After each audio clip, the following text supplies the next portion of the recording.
Olá, queridos, tudo bom? Estamos de volta nesta quinta-feira com o programa Palavra Rema. O programa Palavra Rema, que é um programa de estudos da Palavra de Deus. E estamos falando nesta semana sobre batalha espiritual. Algo muito interessante para termos vitória. Então, estamos falando sobre isso, sobre igreja de vitória, batalha espiritual. E para fazer esse programa comigo nesta semana, eu tenho ele, pastor Carlos Leite. Pastor Carlos, que Deus abençoe. Obrigado, pastor Zé Carlos, obrigado, amigos. E a gente tem se dedicado aqui nesse conhecimento para que você, meu irmão, minha irmã, venha saber que só depende de você para vencer essa luta que você está travando. A coisa está difícil, mas não depende mais de Deus, nem depende mais de Jesus. Ele já te deu a vitória. É meio caminho andado, agora você tem que caminhar na direção desse Deus, na direção desse pastor amado que já te deu vitória na cruz. Pare de sofrer e vamos estar juntos nessa programação que o Espírito Santo vai, em nome de Jesus, te ajudar. Amém. Olha só, então vamos fazer o seguinte, pega caneta, papel, pega a Bíblia, vamos estudar a Palavra de Deus. Nós vamos pedir um intervalo e nós voltamos já com o estudo da Palavra de Deus. Vamos intervalo e voltamos já.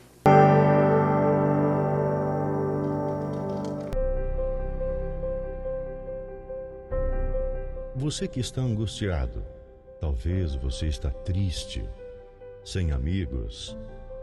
Você se encontra enfermo e está precisando de uma oração. Você tem dúvidas e precisa de um conselho amigo? Deseja que alguém, ao menos, lhe faça uma visita em seu lar e traga a providência divina? Então você pode ligar agora mesmo no 3045-6400. A Igreja Santuário da Família está de portas abertas para você. Anote aí, você vai precisar. 3045-6400. Santuário da Família. O ministério que leva você para o caminho certo. Jesus. Graças a Deus. Queridos, estamos de volta estudando a Palavra de Deus. E nós estamos falando sobre batalha espiritual. E eu estou lendo o texto de Efésios, capítulo 6, versículo 12 e o 13. Todos os dias estou lendo esse texto e daqui nós partimos para o estudo, né? Porque nossa luta não é contra a carne nem contra o sangue, mas contra os principados, contra as potestades, contra os dominadores do mundo, tenebrosos deste século, e contra as hostes espirituais do maligno, nas regiões celestiais. Porquanto tomai toda a armadura de Deus, para que possais ser capazes de resistir o dia mau, e tendo vencido tudo, permanecer firme no combate. Nós falamos, se você perdeu os programas anteriores, você pode ir aqui no nosso canal no YouTube, pregar os programas anteriores. Nós falamos que o inimigo ele trabalha na mente, através dos olhos, através do ouvido. E terminamos o programa de ontem falando o seguinte, que toda a tentação, Deus jamais permite que você seja tentado acima das suas forças, que você diga, não resistir.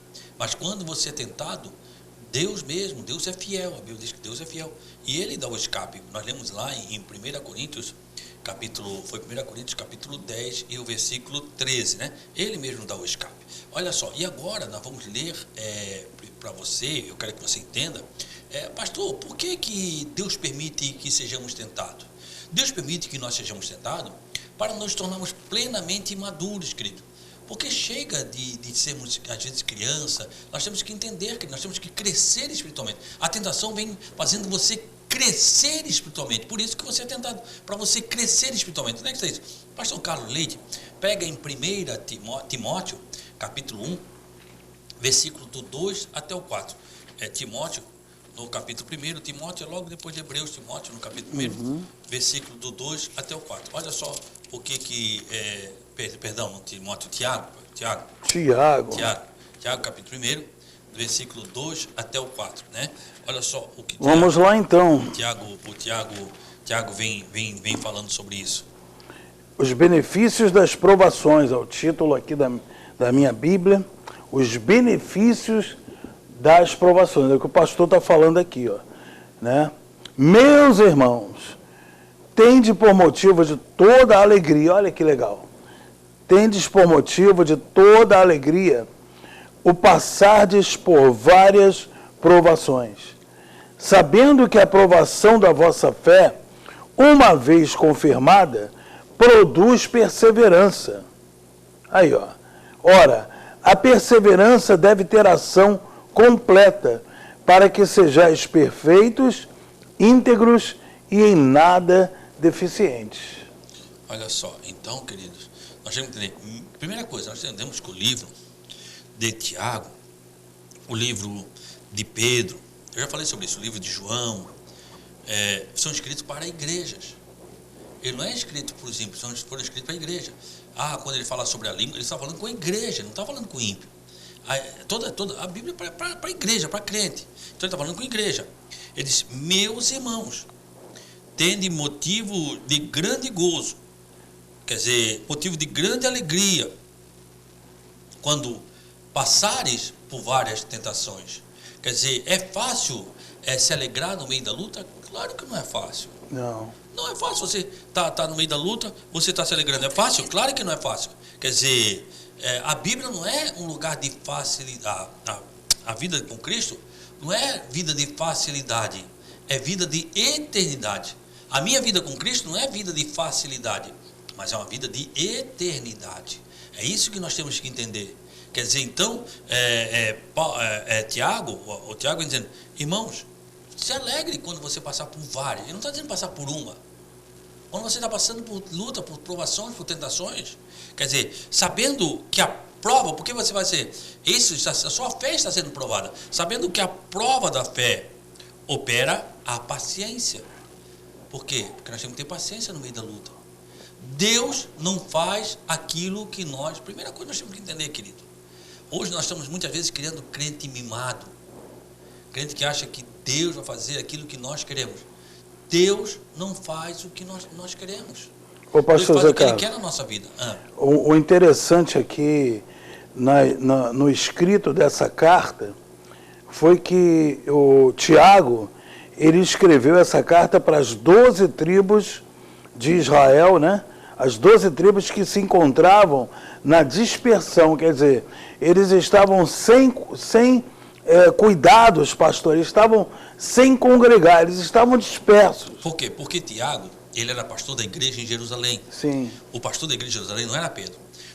E nós já fizemos a carta de Pedro, nós falamos isso, né? Quando Pedro escreveu 1 Pedro, ele era pastor lá na igreja lá na Babilônia, né? Ele era pastor lá na Babilônia. Ele disse: a igreja da Babilônia vos saúda. Então ele era pastor lá na Babilônia. O pastor em Jerusalém era Tiago. Sim. E ele era pastor de Jerusalém, dos judeus em Jerusalém. E ele escreveu as 12 tribos, os cristãos que estavam dispersos. Houve a dispersão, ele escreveu essa carta provavelmente nos anos 60 depois de Cristo. E ele escreveu a todos os que estavam dispersos em Jerusalém. Quer dizer, em todo quanto é lugar. Porque houve uma perseguição muito grande naquela época. Né? E logo depois foi disperso, logo depois disso aqui, nos anos 64, quando Nero botou fogo em Roma. Aí houve a grande perseguição do cristão.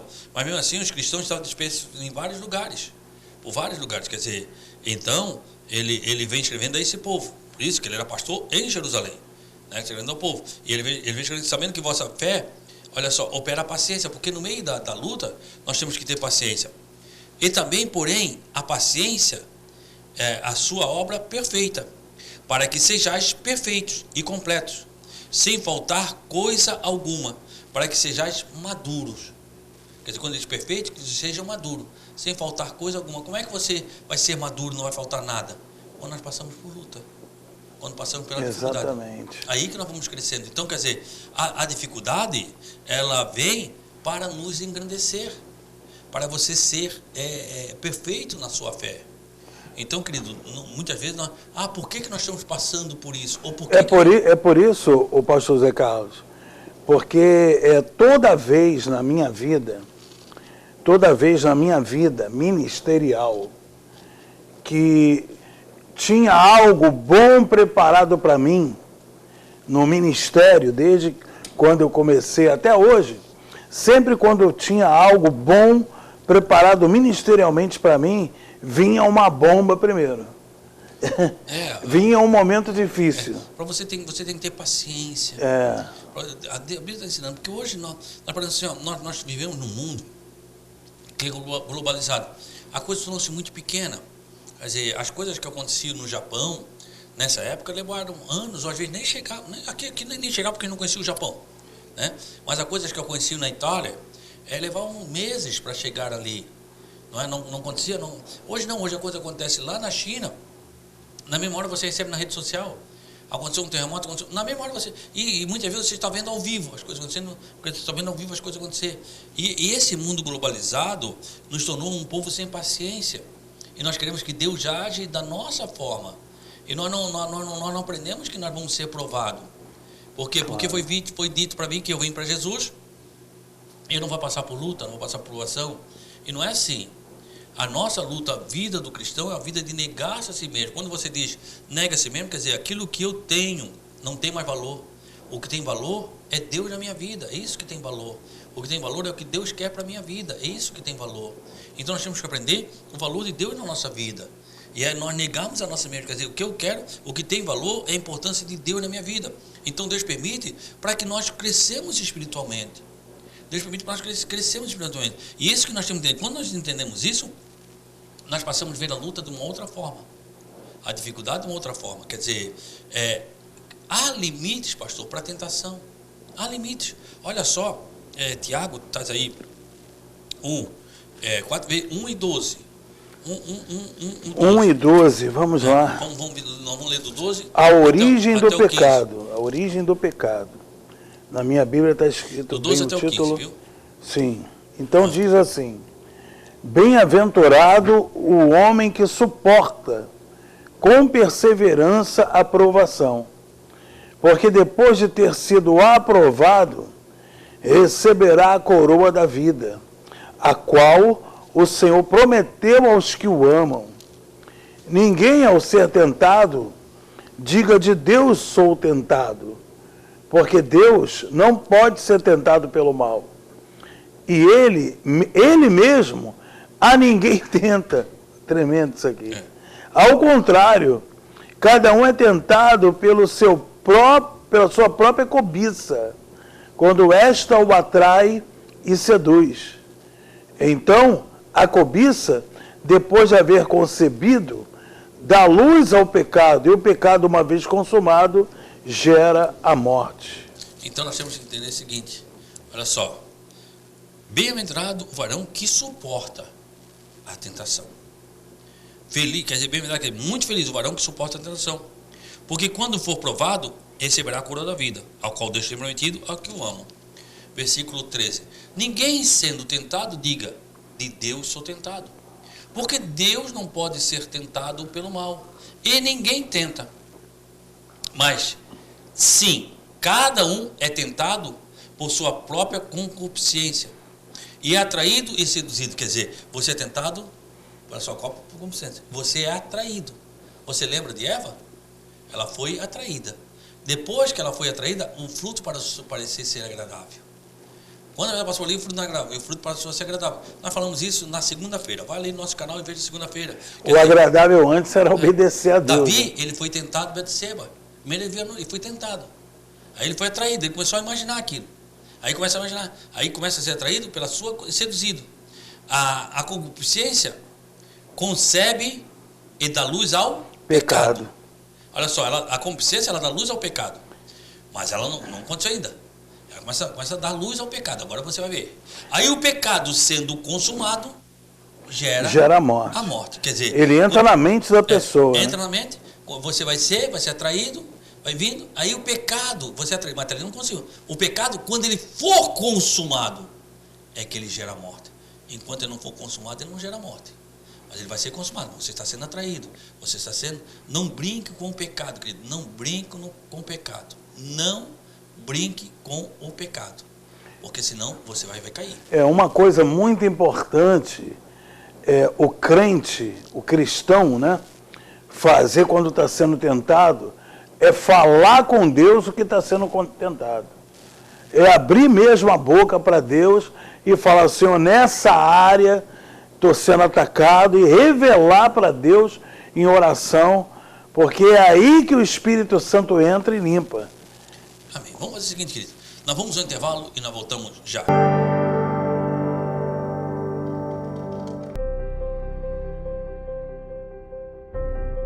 Você que está angustiado, talvez você está triste, sem amigos, você se encontra enfermo e está precisando de uma oração. Você tem dúvidas e precisa de um conselho amigo?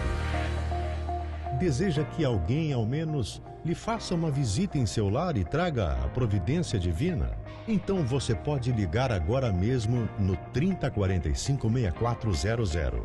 A Igreja Santuário da Família está de portas abertas para você. Anote aí, você vai precisar. 3045-6400. Santuário da Família. O ministério que leva você para o caminho certo. Jesus. Graças a Deus. Quer dizer, eu estou falando aqui, nós falamos sobre a tentação. Quer dizer, estamos falando sobre isso, né? Terminamos o bloco falando sobre isso. Olha só, o pecado não está no ato, mas primeiro, pastor, ele está na nossa mente. O pecado, ele antes, você não começa, primeiro ele vem na tua mente, ele vem trabalhando na tua mente, para depois acontecer o ato. Quer ver, pastor? Lê lá em Mateus, capítulo 5, Jesus falando, versículo 28 e o 29. Mateus 5, 28 e 29. Capítulo 5, capítulo 5, versículo 28 e o 29. Olha só o que diz aí em Mateus, Jesus falando sobre isso. Vamos lá então. Ouviste o que foi dito, não adulterarás.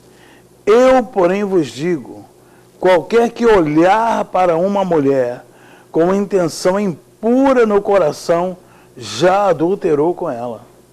29. Se o teu olho direito te faz tropeçar, arranca-o e lança-o de ti, pois te convém que se perca um dos teus membros e não seja todo o teu corpo lançado no inferno. Olha só, Jesus está falando aqui sobre pecado. Ele vem falando sobre pecado. Ele vem dizendo, 28, porém eu vos digo, que qualquer que atentar para uma mulher, para cobiçá-la, já no seu coração cometeu adultério com ela. Portanto, se o teu olho direito te for motivo de escândalo, arranca-o e atira para longe de ti. Pois é melhor para ti que perca um dos teus membros, de que todo o teu corpo seja lançado no inferno. Primeira coisa, querido, a Bíblia não está incentivando mutilação. Ela não está falando em mutilação. Ela está falando sobre pecado, sobre o que te faz pecar. Quer dizer, você vai tirar aquilo que te faz pecar. Você não vai... Veja bem, o meu pecado, vamos dizer, supostamente, o meu pecado era droga. Eu não podia ver droga. Aí eu vou continuar a entrar lá na boca, tipo, agora eu vou lá ganhar eles para Jesus. A grande tendência é eles te ganharem. Deus vai usar outro para ganhar aqueles para Jesus. Não precisa te preocupar, Deus vai usar outro para ganhar aquele para Jesus. Você vai fazer outra coisa. Por quê? Porque ali está o teu fraco. Então você tem que cuidar onde você está indo. Você tem que lembrar que nós estamos em guerra. A pessoa que é viciada, ele era alcoólatra, ele era viciado em álcool. Aí ele parou, deixou, Deus veio e libertou. Aí ele vai comprar uma cervejinha para tomar no final de semana. Daqui a pouco ele está na bebida de volta, daqui a pouco ele está viciado de volta. O senhor não crê que isso incorre naquele mandamento que diz, não tentarás o Senhor teu Deus? Pois é, mas aí ele vem falando, quando Jesus não serve, ele fala num membro. Quando ele fala assim, se o teu olho te faz pecar, arranca-o. Esse é o motivo, quer dizer, o que Jesus está falando? Jesus não está falando em mutilação. Ele não está ensinando a mutilação, você se cortar, você arrancar um olho, arrancar um ouvido, arrancar um braço, não. Ele está falando o seguinte, a causa que te faz tentar, você não vai mais buscar aquela causa. O que te faz tentar, você vai se afastar daquilo. Você vai se afastar daquilo. Por quê? Porque você lembra que o diabo ele precisa dos nossos olhos, dos nossos ouvidos, para entrar na nossa mente. Então, ele está falando aqui sobre o pecado. Se é o olho que te faz pecar, vira, não olha para aquilo, resiste aquilo. Não faz mais aquilo. Para quê? Para você não ter pecado, porque você tem que lembrar que nós estamos, o programa todo é sobre batalha espiritual. Nós temos que lembrar que nós estamos numa batalha. O que te faz? O meu negócio é o dinheiro. Eu não posso ver o dinheiro. Querido, nem mexe com a tesouraria. Deixa outro. Vai lá, se é isso que te faz. Tu procura uma vida santificada. Pastor, o meu negócio era mulher. Então, querido, não fica. Ela te afasta, não fica olhando.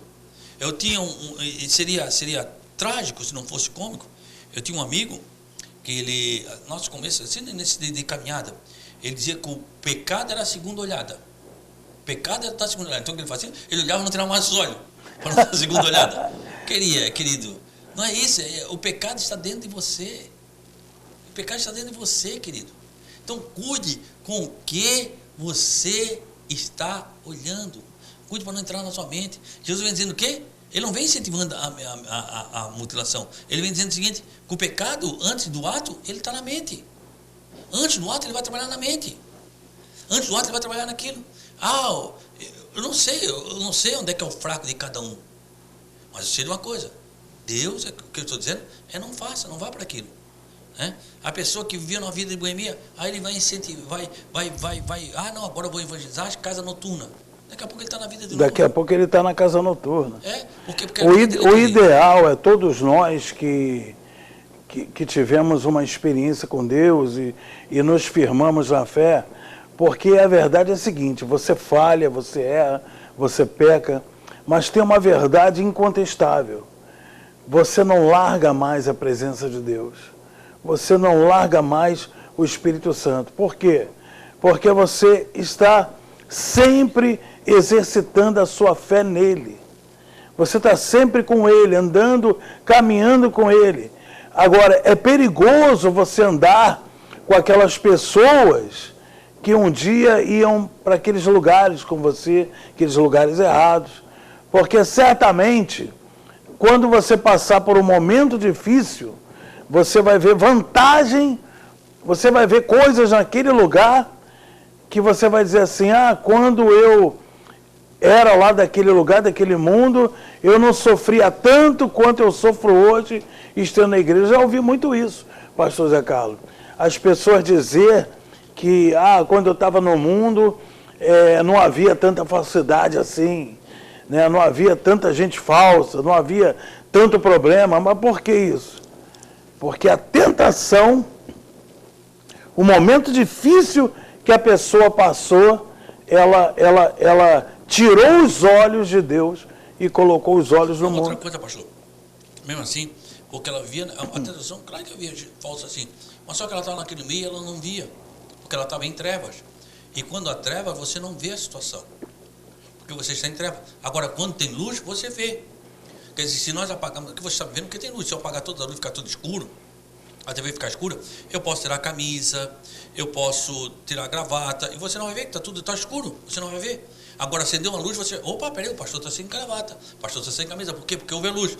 Então, quando a pessoa diz, no mundo não tinha tanta mão, claro que tinha até pior, mas você não via porque estava em trevas. Agora você veio para Deus e você está vendo, porque no meio, se você pegar uma parede branca, e você fazer um pontinho, uma parede, em qualquer lugar, você pega uma parede branca, você faz um pontinho. Sabe o que vai chamar a tua atenção? É aquele pontinho. A parede ela pode ter 3 metros por 3 metros. Mas aquele pontinho preto que vai chamar a tua atenção. Verdade. Não é os 3 metros por 3 metros. Quer dizer, então o que acontece com as pessoas? As pessoas vêm para Jesus e elas vêm para a luz. Aí qualquer erro aparece. Por quê? Porque elas estão na luz. Você, mas no mundo não tinha... Não, o mundo tinha até pior. Mas você não via porque você fazia parte do mundo. E aquilo fazia parte do seu contexto e você não via. Você estava mergulhado ali na Lagoa Negra. No pecado e você não via. Agora você está em Cristo, você passa a ver. Aquela tentação, você passa a ver. Aquele problema, agora você passa a ver. Por quê? Porque você está em Cristo e você começa a ver. Então, não quer dizer que no mundo não tinha, o mundo tinha até coisas piores. E aí, é isso que Jesus vem dizendo. O que te faz pecar? O que te faz ao erro? O que te leva ao erro? Porque você vai trabalhar na fonte. É o teu olho? Então você vai trabalhar na fonte, você vai trabalhar no olho. É a mão? Você vai trabalhar a mão. Por quê? Porque quando você tira aquilo, e ele está falando na dor, porque você amputar um olho é fácil? Claro que não é fácil. A dor, ele não está incentivando a mutilação, volta a dizer, não está dizendo, mas está falando a dor de arrancar aquilo e não fazer mais, deixar aquilo fora. Aquilo dói, aquilo faz. Mas você vai tirar por quê? Porque você não quer pecar. Porque você quer... Muitas das vezes, pastor, a gente tem até que se desligar de amigos influentes, entendeu? Pessoas que não nos edificam, pessoas que não têm nada a nos dar. Nós temos que aprender a Bíblia. A Bíblia diz, bem-aventurado ou muito feliz Sim. é o varão que não se assenta na roda dos escarnecedores, mas medita na lei do Senhor, e na sua lei medita dia e noite. Quer ter felicidade? Medite na Bíblia. Para isso nós estamos fazendo aqui, programa Palavra Rema. E estamos chegando ao final de mais um programa. Pastor Carlos, muito obrigado, Pastor Carlos. Poxa, eu é que agradeço, está muito boa essa leitura. E meus amigos, se você está aí afastado, se você está sem congregar, se essa pandemia te afastou de Jesus, né? Nós temos uma igreja ali no bairro São Vicente, na rua Alberto Ramos Filho, 230. Os cultos ali são às quartas, culto de mulheres, e domingo às 8 horas da noite. Estaremos ali, pastora Ângela, pastora Elane também com vocês. E, sabe, volta para Jesus, saia dessa vida pecaminosa, tá? Porque a gente sente que os sinais da volta de Jesus mais se mostram a cada vez. E se você prestar atenção no que está acontecendo aí no mundo, na política, você vai ver que o Senhor Jesus está muito perto. Esteja orando, pastor. Senhor Espírito Santo, obrigado, obrigado, obrigado por esse programa, obrigado por essa audiência. Espírito Santo, eu peço que o Senhor dê força a esse amigo, a esse irmão, que não está tendo força, Pai, para voltar para a tua casa. Meu Deus, há muitas pessoas que abandonaram a igreja, que abandonaram o reino de Deus, que abandonaram até o Senhor Jesus, que até falam que tem Jesus, mas estão pelos seus atos, pelas suas práticas, mostrando que nada tem com Ele.